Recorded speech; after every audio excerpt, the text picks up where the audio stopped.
Selection commission की new recruitment notification के online form apply process के बारे में। तो फ्रेंड्स यहाँ पर जो ये नोटिफिकेशन है एसएससी में, ये फ्रेंड्स आपके यहाँ पर जारी किया गया है।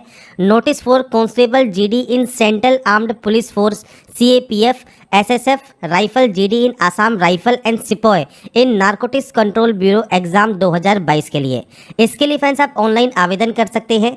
कैसे आवेदन करना है इसके बारे में हम बात करेंगे इस वीडियो में। और इस वीडियो को स्टार्ट करने से पहले अगर अभी तक आपने हमारे चैनल को सब्सक्राइब नहीं किया है, सब्सक्राइब करें, शेयर करें, लाइक करें, जिससे आपको आने वाली सारी अपडेट्स मिल सके।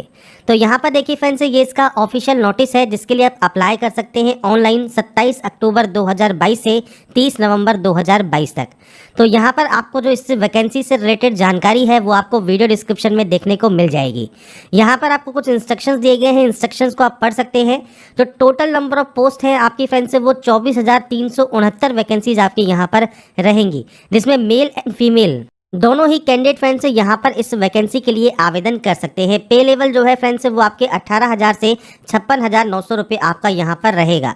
इसके बाद जो एज लिमिट है वो 18 से 23 साल रहेगी। 1/1/2023 को ये काउंट किया जाएगा। रिजर्व कैंडिडेट को अपर एज में फ्रेंड्स यहाँ पर छूट मिल जाती है। इसके अलावा फ्रेंड्स जो एलिजिबिलिटी कंडीशंस हैं इसमें फ्रेंड्स जो कैंडिडेट है उनका 10th क्लास पास आउट होना ज़रूरी है और ये आपका 1 जनवरी 2023 को काउंट किया जाएगा। तो इस अकॉर्डिंग अगर आप इस एलिजिबिलिटी के अकॉर्डिंग अगर आप एप्लीकेबल हैं तो आप इसमें ऑनलाइन अप्लाई कर सकते हैं। अप्लाई करने के लिए आपको आना होगा इसकी official website staff selection commission की वेबसाइट पर। यहाँ पर आपको सबसे पहले रजिस्ट्रेशन करना होगा। अगर आप रजिस्टर हैं पहले ही तो आप यहाँ पर लॉगिन कर सकते हैं। अगर आप रजिस्टर नहीं है तो आपको सबसे पहले क्लिक करना है रजिस्टर नाउ वाले ऑप्शन पर। तो फ्रेंड्स यहाँ पर रजिस्ट्रेशन करने के लिए आपको देखिए कुछ बेसिक जानकारी फिल करनी होगी। सबसे पहले आपसे पूछा जाएगा do you have Aadhaar card. अगर फ्रेंड्स आपके पास आधार कार्ड अवेलेबल है आप यहाँ पर यस कर सकते हैं और उसके बाद अपना जो आधार कार्ड नंबर है 12 डिजिट का वो आप यहाँ पर 2 बार फिल करेंगे। अब मान लीजिए आपके पास आधार कार्ड नहीं है या फिर आप किसी कंडीशन की वजह से आप मल्टीपल रजिस्ट्रेशन कर रहे हैं और आधार कार्ड नंबर यहाँ पहले से ही बता रहा है कि प्रोवाइडेड है, आपका अवेलेबल है, तो आपको यहाँ पर करना क्या है, आपको नो करना है। और उसके बाद यहाँ पर टाइप ऑफ आईडी में आप कोई भी अदर आईडी सेलेक्ट कर सकते हैं, चाहे ड्राइविंग लाइसेंस हो, पैन कार्ड हो, पासपोर्ट हो, वोटर आईडी हो, कोई भी ऑप्शन को आप सेलेक्ट कर लेंगे, उसका नंबर आप यहाँ पर दे देंगे। अगर फ्रेंड्स यहाँ पर आप पहली बार कर रहे हैं और आधार कार्ड आपके पास अवेलेबल है आप यस कर सकते हैं और अपने आधार कार्ड का नंबर भी दे सकते हैं। इसके बाद जो भी जानकारी आप फिल करेंगे ये 2 बार आपको एंटर करनी होगी। जैसे आपका यहाँ पर नाम आपको एंटर करना है तो ये भी आप 2 बार एंटर करेंगे। 2 बार एंटर करने का मतलब यही है, फ़ायदा यही है कि आपका कोई भी गलती होगी वो यहीं पर ही आपको पकड़ में आ जाएगी। इसके बाद है आपने कभी अपना नाम चेंज किया है तो यस करके अपना बदला हुआ नाम दे सकते हैं, नहीं तो नो करेंगे। इसके बाद यहाँ पर है आपका फादर नेम जो कि आप यहाँ पर एंटर करने वाले हैं, इस भी आपको 2 बार एंटर करना है। उसके बाद आपका जो मदर नेम है वो आपको यहाँ पर एंटर करना है और ये भी 2 बार आप एंटर करेंगे। इसके बाद है आपका DOB section, date of birth section, जो कि मैट्रिकुलेशन सर्टिफिकेट के अकॉर्डिंग आएगा। तो यहाँ पर फ्रेंड्स इस कैलेंडर पर आपको क्लिक करना है और यहाँ से आपकी जो भी डेट ऑफ बर्थ है वो आप यहाँ से सेलेक्ट कर सकते हैं। और ये भी फ्रेंड्स आपको देख रहे होंगे 2 बार ही आपको सेलेक्ट करने को मिलता है, तो आपको आपके अकॉर्डिंग जो भी आपका डेट ऑफ बर्थ है वो आप सेलेक्ट कर सकते हैं। अब इसके बाद है आपको आपकी क्वालिफिकेशन डिटेल। अब क्वालिफिकेशन में भी सिर्फ 10 की डिटेल, ये ध्यान रखिएगा। आप चाहे फॉर्म CGL का भरें, MTS का भरें या फिर आपको JE का भरें, कुछ भी फॉर्म भरें, स्टेनो का भरें, आपको रजिस्ट्रेशन में 10 की डिटेल ही फिल करनी होती है। इसमें फ्रेंड्स सबसे पहले आपको यहाँ पर आपका एजुकेशन बोर्ड सेलेक्ट करना है। तो बोर्ड्स की देखिए सारी लिस्ट आपको यहाँ मिल जाती है। आपके अकॉर्डिंग जो भी आपका बोर्ड है वो आप यहाँ पर सेलेक्ट कर लेंगे और ये सेम आपको 2 बार ही यहाँ पर सेलेक्ट करना होगा। इसके बाद आपको 10th का रोल नंबर आपको यहाँ पर देना है और ये भी आपको सेम यहाँ पर एंटर करना होगा। तो ये आप अपने अकॉर्डिंग जो भी रोल नंबर है वो आप एंटर कर सकते हैं। इसके बाद ईयर ऑफ पासिंग आपको देना है, आपने इसको कब पास किया है, ये सब 2 बार आप एंट्री करेंगे। आपका जेंडर आपको सेलेक्ट करना है। इसके बाद सेलेक्ट करना है लेवल ऑफ एजुकेशन क्वालिफिकेशन। अब देखिए आपका जो भी क्वालिफिकेशन है हाईएस्ट वो आप यहाँ सेलेक्ट करेंगे। अब अगर मान लीजिए आप ग्रेजुएशन के में आप यहाँ पर अपेयरिंग है तो आप यहाँ पर ग्रेजुएशन ही सेलेक्ट कर लें। और अगर आप मान लीजिए 10+2 पास आउट है तो आप वैसे ही CGL के लिए एप्लीकेबल नहीं होंगे। पर अगर फ्रेंड्स आप 10+2 के लिए अप्लाई कर रहे हैं तो आप 10+2 सेलेक्ट कर सकते हैं और उसके बाद 10+2 की वैकेंसी या 10 की वैकेंसी होंगी उसमें आप एप्लीकेबल होंगे। अगर आप ग्रेजुएट कैंडिडेट हैं और ग्रेजुएशन अगर यहाँ सेलेक्ट करते हैं तो उसके बाद आप CGL हो गया, CHSL हो गया, MTS हो गया, जेई हो गया या फिर जो भी आपकी वैकेंसीज होंगी उन सभी के लिए आप एप्लीकेबल होंगे, तो अकॉर्डिंग आप यहाँ पर अपने ऑप्शन को सेलेक्ट कर सकते हैं। इसके बाद फ्रेंड्स यहाँ पर है मोबाइल नंबर का ऑप्शन, तो 10 डिजिट का मोबाइल नंबर और मेल आईडी आप यहाँ डालेंगे। और ध्यान रखिएगा mobile number mail ID active and valid होनी चाहिए। जब तक ये प्रोसेस कंप्लीट होगी तब तक तो वैलिड रहना ही चाहिए, क्योंकि अगर आप पासवर्ड या रजिस्ट्रेशन नंबर भूल गए तो एक ओटीपी आती है, वो ओटीपी वेरीफाई करने के बाद ही आप लॉगिन कर पाएंगे। इसलिए ये डिटेल्स आप बिल्कुल सही फिल करेंगे। स्टेट या यूटी आप यहाँ से सेलेक्ट करेंगे, आप जहाँ के भी निवासी हैं, और उसके बाद यहाँ से इसको सेव कर देंगे। सेव करने के बाद आपका जो फर्स्ट प्रोसेस है रजिस्ट्रेशन का वो कंप्लीट हो जाएगा। आपको एक यहाँ पर रजिस्ट्रेशन नंबर मिल जाएगा और एक साथ में ओटीपी आपके मेल आईडी पर आएगी, वो फ्रेंड्स बाद में आपको वेरीफाई करनी होगी। उसके बाद फ्रेंड्स आपको जब यहाँ पर आप पहली बार लॉगिन कर लेते हैं, आपको यहाँ पर देखिए आपका पासवर्ड चेंज करना होगा। और आपको सबसे पहले जो आपकी मेल आईडी पर आपको पासवर्ड मिला है वो आपको टाइप करना है और एक यहाँ से न्यू पासवर्ड जनरेट करना है। अब जो न्यू पासवर्ड होगा इसमें देखिए कैपिटल लेटर, एक नंबर, एक स्पेशल कैरेक्टर आपका होना ज़रूरी है। ये ध्यान रखिएगा, स्पेशल कैरेक्टर, नंबर और कैपिटल लेटर अगर आप उस पासवर्ड में नहीं रखेंगे तो वो पासवर्ड यहाँ पर जनरेट नहीं होगा। तो फ्रेंड्स यहाँ पर सैंपल के तौर पर मैं आपको पासवर्ड लिख रहा हूँ कि देखिए हमने यहाँ पर कैपिटल लेटर यूज़ कर लिया। जरूरी नहीं है स्टार्टिंग में आप यूज़ करें, जहाँ भी यूज़ करना चाहे वो आप कर सकते हैं। इसके बाद कोई भी स्पेशल कैरेक्टर या कोई भी नंबर्स आपको यूज़ करने हैं, कुछ इस तरह का फॉर्मेट आपका रहना चाहिए। अब आगे पीछे आप जैसा करना चाहें वो कर लीजिए। बस आपका ये ध्यान रखिएगा, आपका जो ये अपर केस है ये आपके पास होना चाहिए, स्पेशल कैरेक्टर होना चाहिए और नंबर्स भी होने चाहिए। तो ये पासवर्ड में जब आप इंक्लूड करेंगे तभी वो पासवर्ड यहाँ पर आपका बनेगा और कम से कम 8 कैरेक्टर का आपका पासवर्ड होना चाहिए। तो फ्रेंड्स यहाँ पर आपको न्यू पासवर्ड जनरेट करना है और उसके बाद यहाँ से आपको सबमिट कर लेना है अपने इस प्रोसेस को कंप्लीट करने के लिए। इसके बाद फ्रेंड्स आपका जो ये पासवर्ड है वो सक्सेसफुली चेंज हो जाएगा। आप यहाँ से क्लोज करेंगे और अपने न्यू पासवर्ड के साथ, अपने रजिस्ट्रेशन नंबर के साथ आप इसमें लॉगिन कर लेंगे। लॉगिन करने के बाद फ्रेंड्स देखिए आपका जो पहला स्टेप है बेसिक डिटेल का, ये आपका ऑटोमेटिक कंप्लीट हो जाएगा, क्योंकि रजिस्ट्रेशन करते वक्त आप ये डिटेल को फिल कर चुके होंगे। सेकंड डिटेल होगी आपकी एडिशनल डिटेल। अब यहाँ पर देखिए आपको कैटेगरी का ऑप्शन मिलता है, आपको फॉर्म में ये नहीं मिलता, आपको यहीं पर ही चूज़ करना होता है। अगर आप पहले से रजिस्टर हैं तो अगर आपने कोई भी फॉर्म अगर अप्लाई कर रखा है तो आपको वो मॉडिफाई का ऑप्शन भी अवेलेबल नहीं होता।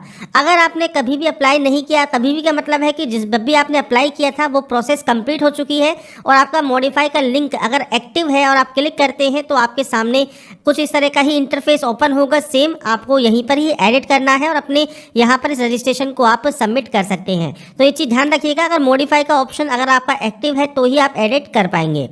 फ्रेश कैंडिडेट क्या करेंगे यहाँ पर, तो अपनी कैटेगरी सेलेक्ट कर लेंगे। जनरल, ईडब्ल्यूएस, एससी, एसटी जो भी आपकी कैटेगरी है वो आप यहाँ सेलेक्ट कर लें।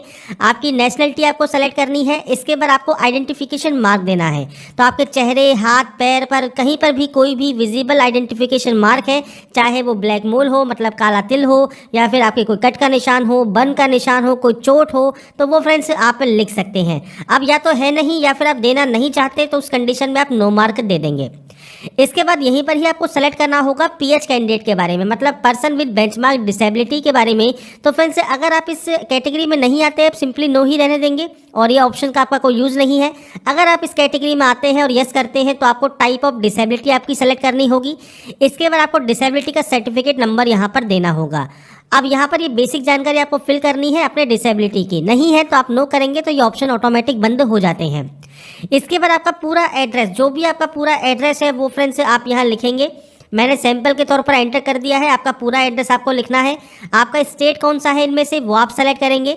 इसके बाद फ्रेंड्स यहाँ पर है आपका नेक्स्ट ऑप्शन डिस्ट्रिक्ट का। इसके बाद फ्रेंड्स आपका जो डिस्ट्रिक्ट है वो आप यहाँ सेलेक्ट करेंगे। इसके बाद आपका पिन कोड आप यहाँ फिल करेंगे। अगर आपका friends permanent and present address same है आप यस पर क्लिक कर सकते हैं। अलग अलग है आप नो पर एंट्री करके मैनुअल एंट्री कर सकते हैं। तो ये फ्रेंड्स आपके ऊपर डिपेंड करता है। और अगर आपका एड्रेस सेम है आप सेम एस पर क्लिक कर देंगे। इसके बाद फ्रेंड्स आपको जो ये डाटा है आपकी सेव कर देनी है और सेव करने के बाद आपको फ्रेंड्स यहाँ पर एक मैसेज मिल जाएगा, तो आप इसे क्लोज कर सकते हैं। और इसके बाद तीसरा ऑप्शन जो डिक्लेरेशन का है, पहले इसमें होता क्या था, आपको फोटोग्राफ एंड सिग्नेचर भी अपलोड करने होते थे, पर अब यहाँ पर ये बंद कर दिया गया है। क्योंकि अगर आपने दिल्ली पुलिस या उसके बाद के फॉर्म में देखे होंगे तो बहुत सी कैंडिडेट को दिक्कत आ रही थी कि फोटो एंड साइन वो एडिट नहीं कर पा रहे थे। इसलिए फ्रेंड्स उसके बाद से यहाँ पर अब नई सुविधा चालू कर दी है। अब आप अपने फोटो एंड साइन को अपलोड कर सकते हैं आपके एप्लीकेशन फॉर्म के अप्लाई में। तो यहाँ पर आप इसको एग्री कर देंगे और उसके बाद आप यहाँ से इसको फाइनल सबमिट कर देंगे। आपका रजिस्ट्रेशन प्रोसेस कंप्लीट हो जाएगा। इसके बाद फ्रेंड्स यहाँ पर आपका लास्ट ऑप्शन है जो कि है ओटीपी का। तो आपके मोबाइल नंबर और एक मेल आईडी पर ओटीपी जाती है। ज़रूरी नहीं है वो मोबाइल पर आए, ज़रूरी नहीं है वो ईमेल पे आए, जिस पे भी पहले आए उसमें से एक ओटीपी आप यहाँ पर डालेंगे। इस कैप्चा कोड को यहाँ पर डालेंगे और उसके बाद फ्रेंड्स यहाँ पर दिए गए सबमिट टैब पर क्लिक कर देंगे। इसके बाद फ्रेंड्स आपका देखिए यहाँ पर जो रजिस्ट्रेशन प्रोसेस है ये कंप्लीट हो चुका है और आपकी जो डिटेल्स हैं वो आपके मेल आईडी पर पहुँच गई होंगी। अब यहाँ पर आपको एक ऑप्शन मिलता है लेटेस्ट नोटिफिकेशन का, आपकी हिस्ट्री का या मॉडिफिकेशन का। तो यहाँ पर ही आप मॉडिफाई कर सकते हैं अगर आपने कोई भी फॉर्म को फिल नहीं किया है और 2 बार आपको मैक्सिमम टाइम मिलता है मॉडिफाई करने का। और इसके बाद फ्रेंड्स आप लेटेस्ट नोटिफिकेशन वाले सेक्शन पर क्लिक करेंगे अप्लाई करने के लिए। इसके बाद फ्रेंड्स आपको यहाँ पर देखिए constable GD in central armed police force का जो अप्लाई लिंक है वो आपको मिल जाएगा। आपको इस अप्लाई वाले ऑप्शन पर क्लिक करना होगा। क्लिक करने के बाद फ्रेंड्स आपकी जो डिटेल्स हैं वो आपको यहाँ पर फिलअप मिलेंगी। इसके बाद फ्रेंड्स आप स्क्रॉल करते हुए नीचे आएंगे और यहाँ पर आपसे पूछा गया है अगर आप एक्स सर्विसमैन है तो यस कर सकते हैं। आपकी डेट ऑफ ज्वाइनिंग क्या है, डेट ऑफ डिस्चार्ज क्या है, ये आपको बताना होगा। नहीं तो आप यहाँ पर नो कर सकते हैं। इसके अलावा आपने कभी बेनिफिट लिया है एज ए एक्स सर्विसमैन तो आप यहाँ पर यस या नो कर सकते हैं। अगर आप एज में छूट चाहते हैं तो यस कर सकते हैं और किस वजह से छूट चाहते हैं वो आप यहाँ पर सेलेक्ट कर पाएंगे। नहीं तो आप यहाँ पर नो कर सकते हैं। एनसीसी कैडेट हैं अगर आप तो यहाँ पर यस या नो कर सकते हैं। इसके बाद फ्रेंड्स आपको सेंटर ऑफ एग्जाम आपको चूज़ करना है। आपके अकॉर्डिंग जो भी सेंटर आप यहाँ पर चूज़ करना चाहें वो सेंटर आप यहाँ पर चूज़ कर लेंगे। अब यहाँ पर जो सेंटर्स हैं वो फ्रेंड्स आपको 3 सेंटर चूज़ करने हैं। इसके बाद है स्टेट या यूटी ऑफ डोमिसाइल। तो आपका जो स्टेट या यूटी है डोमिसाइल का वो क्या है वो आपको यहाँ पर सेलेक्ट करना होगा। तो आपका जो स्टेट ऑफ डोमिसाइल है वो आप सेलेक्ट करेंगे। इसके बाद आपको डिस्ट्रिक्ट ऑफ डोमिसाइल आपको यहाँ पर सेलेक्ट करना है। यहाँ पर सेलेक्ट करने के बाद फ्रेंड्स आप माइग्रेंट हुए हैं किसी स्टेट या यूटी से किसी अनदर स्टेट या यूटी में तो आप यहाँ पर यस कर सकते हैं। नहीं तो आप यहाँ नो करेंगे। इसके अलावा फ्रेंड्स यहाँ पर आपसे पूछा गया है जो रिजर्वेशन का जो बेनिफिट है स्टेट या यूटी आपकी जो ओरिजिन है उसका फ्रेंड्स आप अगर यहाँ पर जो है रिलैक्सेशन लेना चाहते हैं तो यस कर सकते हैं। नहीं तो आप यहाँ पर नो करेंगे। तो यहाँ पर बस फ्रेंड्स आपको इस ऑप्शन का यूज़ करने से पहले अगर आपका ये एक्टिवेट ऑप्शन है तो आपको बस ये ध्यान रखना है अगर आप बेनिफिट लेना चाहते हैं, रिजर्वेशन लेना चाहते हैं आपके स्टेट या यूटी ऑफ ओरिजिन का तो आपको यस करना है। अगर आप यहाँ पर नो करते हैं तो आपको जो कंसीडर किया जाएगा वो जनरल या ईडब्ल्यूएस में किया जाएगा। इसके बाद है स्टेट या यूटी ऑफ ओरिजिन जो कि आप यहाँ पर सेलेक्ट करेंगे और डिस्ट्रिक्ट ऑफ ओरिजिन आपको यहाँ पर सेलेक्ट करना होगा। इसमें फ्रेंड्स नीचे आपको ऑप्शन मिलता है आप यहाँ पर नक्सल अफेक्टेड डिस्ट्रिक्ट से बिलोंग करते हैं तो आप यहाँ पर यस या नो कर सकते हैं। अगर आप यहाँ पर बॉर्डर डिस्ट्रिक्ट से बिलोंग करते हैं तो यस या नो कर सकते हैं। इसके बाद आपको प्रेफरेंस ऑफ पोस्ट आपको यहाँ पर देनी होगी। अब पोस्ट डिटेल फ्रेंड्स आपकी क्या है तो देखिए बीएसएफ में आपको पोस्ट कोड है आपका ए। इसके बाद सीआईएसएफ में है आपका बी, सीआरपीएफ में है आपका सी। तो इस तरह से A B C D E F G H आपको फ्रेंड्स इस तरह से आपको यहाँ पर जो प्रेफरेंस है वो दी गई है। आपको सारी जो प्रेफरेंस है वो आपको यहाँ पर फिल करनी होगी। अब आपके अकॉर्डिंग जो भी प्रेफरेंस आप यहाँ पर देना चाहें वो आप फ्रेंड्स यहाँ पर इस तरह से दे सकते हैं। अब ये सारी जो प्रेफरेंस है वो आपको यहाँ पर देनी होगी। अब आगे पीछे जैसे भी इसको एंटर करना चाहें वो आप कर सकते हैं। इसके बाद फ्रेंड्स दोबारा से आपको जो आपकी प्रेफरेंस है वो आपको फ्रेंड्स वेरीफाई यहाँ पर करनी होगी। इसके बाद फ्रेंड्स नीचे है आपका हाईएस्ट क्वालिफिकेशन। अब आपकी जो हाईएस्ट क्वालिफिकेशन है वो इनमें से कोई भी हो सकती है। आपकी जो भी हाईएस्ट क्वालिफिकेशन है वो आप यहाँ से सेलेक्ट कर लेंगे। अगर आप यहाँ पर सिर्फ मैट्रिकुलेशन है या 10+2 पास आउट है आप उस ऑप्शन को सेलेक्ट कर सकते हैं। पर नीचे जो है डिटेल ऑफ क्वालिफाइंग का इसमें आपको 10th स्टैंडर्ड सेलेक्ट करना होगा। अब इसमें स्टेटस है पास या अपेयरिंग। अगर आप अपेयरिंग कैंडिडेट हैं तो आपका जो पासिंग ईयर है फ्रेंड्स वो यहाँ पर आपका ओपन हो जाएगा फ्रेंड्स, जिसमें आपका देखिए जो आपकी जो कट ऑफ डेट है वो 1 जनवरी 2023 है। जब तक आपका कंप्लीट होना चाहिए क्योंकि जब आप रजिस्ट्रेशन करते हैं उस समय 10th का जो पासिंग ईयर है वो आप फिल करते हैं। उस कंडीशन में फ्रेंड्स क्योंकि आपने पहले से ही रजिस्ट्रेशन में आपने पास आउट शो किया है तो ऑटोमेटिक जो पासिंग ईयर की डेट है वो आपकी यहाँ पर आ जाती है। स्टेट या यूटी ऑफ बोर्ड और आपके जो बोर्ड का नाम है वो ऑटोमेटिक यहाँ पर आ जाता है। आपका रोल नंबर भी आ जाता है। इसके बाद आपको सिर्फ यहाँ पर देनी होती है आपकी परसेंटेज। इसके बाद फ्रेंड्स नीचे अगर आप अपनी पर्सनल इन्फॉर्मेशन को फ्रेंड्स डीओपीटी की वेबसाइट पर शो करना चाहते हैं तो यस कर सकते हैं। नहीं करना चाहते हैं तो आप नो कर सकते हैं। इससे कोई भी दिक्कत आपको नहीं होगी। इसके बाद फ्रेंड्स यहाँ पर देखिए आपको फोटोग्राफ एंड सिग्नेचर अपलोड करने हैं। फोटोग्राफ फ्रेंड्स 27 जुलाई 2022 या उसके बाद की होनी चाहिए। अब फोटो पर डेट मेंशन करना मैंडेटरी नहीं है क्योंकि फ्रेंड्स इसकी नोटिफिकेशन में आपको जो सैंपल फोटो दी गई है इसमें कोई भी सैंपल फोटो में आपको यहाँ पर डीओपी नहीं मेंशन है। अगर आप चाहें तो कर सकते हैं, बाकी आप सिंपल फोटो यहाँ अपलोड करेंगे और अपना सिग्नेचर अपलोड करेंगे। इस डेट के बाद आपकी फोटो है या नहीं है वो आप जानकारी प्रोवाइड करेंगे। नीचे आने पर आप फ्रेंड्स यहाँ से एग्री करेंगे, इस कैप्चा कोड को फिल करेंगे और उसके बाद यहाँ से प्रीव्यू चेक कर लेंगे। प्रीव्यू चेक करने के बाद फ्रेंड्स अगर आपको लगता है कोई गलती हो गई है, आप उसे एडिट या मॉडिफाई कर सकते हैं। अगर आपको लगता है कोई भी गलती नहीं है तो आप इसे सबमिट करेंगे और उसके बाद यहाँ से ओके कर देंगे। ओके करने के बाद फ्रेंड्स आप यहाँ से प्रिंट आउट ले सकते हैं, या फिर फ्रेंड्स आपका यहाँ पर अगर पेमेंट लगता है तो आपको यहाँ पर यस वाले ऑप्शन पर क्लिक करना होगा पेमेंट करने के लिए। इसके बाद आप ऑनलाइन या ऑफलाइन जैसे भी पेमेंट करना चाहें वो आप ऑप्शन को सेलेक्ट करेंगे, यहाँ से सबमिट वाले ऑप्शन पर क्लिक करेंगे। इसके बाद आपके सामने मल्टीपल ऑप्शंस हैं, या तो आप नेट बैंकिंग यूज़ कर सकते हैं, कार्ड यूज़ कर सकते हैं, या यूपीआई यूज़ कर सकते हैं पेमेंट करने के लिए। तो आप अपने अकॉर्डिंग कोई भी एक ऑप्शन को यूज़ करें और उस ऑप्शन को सेलेक्ट करने के बाद आप फ्रेंड्स अपने डिटेल्स को एंटर करें और अपने पेमेंट को वेरीफाई कर लें। इसके बाद फ्रेंड्स जब आपका पेमेंट वेरीफाई हो जाएगा तो अपने पेमेंट स्टेटस पर आप जाएंगे, तो यहाँ पर फ्रेंड्स आपको देखिए आपका स्टेटस जो है वो सक्सेस शो करेगा। आप यहाँ पर फ्रेंड्स अपने एप्लीकेशन स्टेटस को भी चेक कर सकते हैं। तो यहाँ पर देखिए एप्लीकेशन आपका रिसीव्ड हो गया है। कंटेंट नॉट वेरीफाइड ही रहेगा, क्योंकि जब तक फॉर्म आपका वेरीफाइड नहीं होगा तब तक आपका फॉर्म यहाँ पर कंप्लीट नहीं माना जाएगा। इसका मतलब क्या है कि आपका जब एडमिट कार्ड आता है उससे पहले फ्रेंड्स आपका अपडेट आता है, आपके फ्रेंड्स फॉर्म एक्सेप्ट हुआ है रिजेक्ट हुआ है, तब तक ये ऑप्शन नॉट वेरीफाइड ही रहेगा। अब आपको फ्रेंड्स इसका प्रिंट लेना है तो आपको दिए गए इस प्रिंट वाले लिंक पर क्लिक करना है, और उसके बाद फ्रेंड्स आप अपना जो फाइनल प्रिंट आउट है वो निकाल कर अपने पास रख सकते हैं फ्यूचर यूज़ के लिए, फ्यूचर रेफरेंस के लिए।